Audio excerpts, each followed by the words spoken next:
எனக்கு என்னுடைய வீட்டுக்காருக்கு டயபெட்டிஸ் இருக்குங்க. கால் வலிங்க. அப்படியே தகன்னு இந்த பாதம் 2ம் எரியுது அப்படின்னு சொல்லுவாங்க. கீழே காலை வச்சா எரியும், ஒரு போர்வை அதில் பட்டா எரியும், தொட்டா எரியும், இந்த மூட்டு வலிக்கும். இப்போ டயபெட்டிஸ் இன்னைக்கு தேதிக்கு 40 வயசுலேயே வருது. அப்போ இந்த கால் வலி, எரிச்சல் இதையெல்லாம் சரி பண்ணுறதுக்கு ரீஜென்ரேட்டிவ் மெடிசின்ஸில் உங்களால் இயலுமா? நீங்கள் சொல்கிறதெல்லாம் பார்த்தீங்கன்னா ஒரு சுகர் கண்ட்ரோல் இல்லாமல் இருக்கிறப்போ உடம்புல இருக்கிற நரம்பு, கைக்கு காலுக்கு போகிற நரம்பெல்லாம் பாதிக்கிறோம் வாய்ப்பு அதிகமாக இருக்குது. இதுக்கு நம்ம டயபெட்டிக் நியூரோபதின்றது சொல்கிறோம்.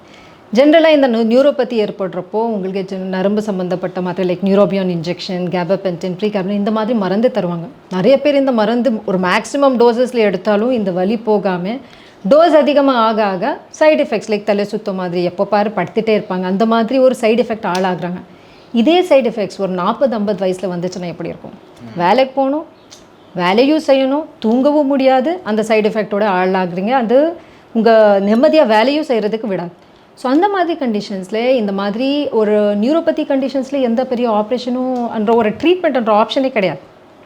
அந்த மாதிரி கேசஸில் நம்மக்கிட்ட ஒரு அல்ட்ராசவுண்ட் கைடட் ப்ரொசீஜர்ஸ் மூலமாக எந்த நரம்பு பாதிக்கப்பட்டிருக்கோ அந்த நரம்பை ஐடென்டிஃபை பண்ணி அதுக்கு ஒரு நியூரோ மாடுலேஷன் தெரப்பி கொடுத்து ரீஜென்ரேட்டிவ் தெரப்பி மூலமாக ட்ரீட்மெண்ட்ன்றது கொடுக்குறோம்.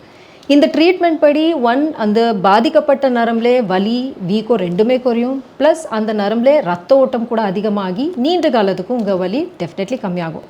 But at the same time உங்கள் சுகர் தான் கல்பிரிட்டிங்க. சுகர் கண்ட்ரோல் கட்டாயமாக பண்ணணும். இப்போ இந்த வலி மாத்திரைகள் செய்கிறதுக்கும் உங்களுடைய ரீஜென்ரேட்டிவ் மெடிசனில் நீங்கள் கொடுக்குற ட்ரீட்மெண்ட்டுக்கும் என்ன வித்தியாசம்? வலி மாத்திரை சாப்பிட்டாலும் எனக்கு வலி குறையுது, உங்கள்கிட்ட நான் சர்ஜரி இல்லாமல் நீங்கள் பண்ணுற ட்ரீட்மெண்ட் எடுத்தாலும் எனக்கு வலி குறையுதுன்னா நார்மலாக 10 ரூபா மாத்திரைக்கும் சேத்தனா மேம் பார்க்குறதுக்கு எனக்கு என்ன வித்தியாசம் இருக்குது? வலி மாத்திரை சாப்பிட்டீங்கன்னா உங்கள் வலி 4-6 மணி நேரம் தான் கம்மியாகும். 6வது மணி நேரம் வரும்போது இன்னொரு மாத்திரை சாப்பிடும் மாதிரி ஆகுவீங்க. சரி, ஒரு நாளைக்கே ஒரு 3 மாத்திரை 24 ஹவர்ஸ் ஆனும்போது 3 மாத்திரை வச்சுக்கோங்க. 3 மாத்திரை சாப்பிடும் மாதிரி இருந்தீங்கன்னா அதே வலி தொடர்ந்து இருந்துகிட்டே இருந்துச்சுன்னா ஒரு மாதத்துக்கு எவ்வளோ மாத்திரை சாப்பிட்றீங்க? அது இப்போ 100 மாத்திரை, 90 மாத்திரை ஒரு பக்கம். இதுக்கு நீங்கள் எவ்வளோ செலவு பண்ணுறீங்க? இது ஒரு பக்கம். இது போக நீங்கள் பார்த்தீங்கன்னா இந்த மருந்தெல்லாம் கெமிக்கல்ஸ் தான். உங்கள் வலி என்ற ஒரு அலாம் தான் நீங்கள் ஆஃப் பண்ணுறீங்க தவிர உள்ளே நடந்திருக்க டேமேஜ் எதுவுமே பண்ணுறது கிடையாது.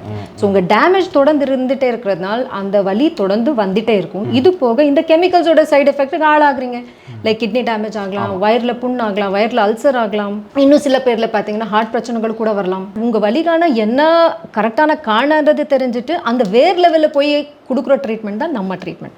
அதை தான் ஊசி மூலமாக கொடுக்குற ரீஜென்ரேட்டிவ் தெரப்பி. ஸோ எந்த இடத்துல எந்த மாதிரி டேமேஜ் இருக்குன்றதை ஐடென்டிஃபை பண்ணி அந்த கரெக்டான அந்த இடத்துல எந்த ஆப்ரேஷனும் பண்ணாமல் சிம்பிளான ஊசி மூலமாக உங்கள் சொந்த ரத்தத்தை எடுத்துகிட்டு தேவைப்படுற ஹீலிங் செல்ஸ் அப்படின்னா ஹீலிங் ப்ரோட்டீன்ஸ் மட்டுமே எடுத்து கொடுக்குற ட்ரீட்மெண்ட்